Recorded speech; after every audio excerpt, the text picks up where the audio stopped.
আসসালামু আলাইকুম সুপ্রিয় দর্শক সবাইকে আবারও স্বাগতম সাগর পাড়ের সেই ছুটির দিনের একটু বিনোদন থেকে ছোট্ট মনিদের খেলাধুলা একটু শারীরিক চর্চার পরে আমরা আজকে যে আয়োজন করেছিলাম সেই আয়োজনের মধ্যে রয়েছে গলদা চিংড়ি যাকে বলা হয় প্রাউন, ইংলিশে বলা হয় প্রাউন, শ্রিমস না।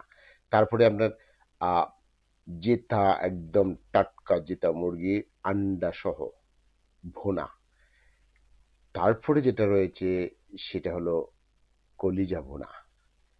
কলিজা ভুনার সাথে রয়েছে আমাদের সবচেয়ে প্রিয় চাউলের ভাত, সেটা হচ্ছে বেরুন চাউল।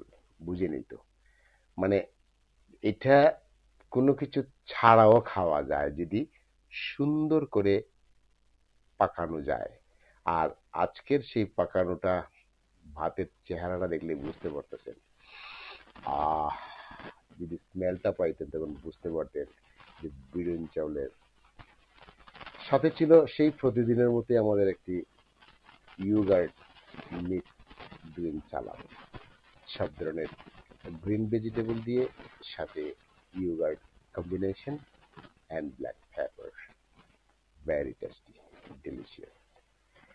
আর এই প্রাউন যেটা চিংড়ি মাছ, মানে এত বড় চিংড়ি মাছ হয়তো আপনি দেখছেন, কিন্তু মানে আজকের চিংড়ি মাছের সাইজ কিন্তু অনেকটাই বড় ছিল।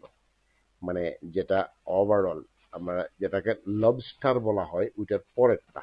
আর এটা হচ্ছে ডিম ডিম, ওই যে তাজা মুরগির যে ভিতরে মানে ডিম জন্ম নেয় এইগুলি। ভাই আমি প্রথম ভাবছিলাম কি যেন আলু, পরে দিই যে না ভাই, এরপরে খাইলাম যে একটা টেস্ট। তারপরে সাইফুল মিয়া আমাদের সাথে অংশগ্রহণ করলো টেস্ট নেওয়ার জন্য। তারপরে আমরা আয়োজন ছিল একটু শরীরটাকে আবার চাঙ্গা করার জন্য আরবি যাওয়া, কারণ আমাদের ফুটবল এক্সারসাইজ করতে হবে। Thank you for watching my video and good bye.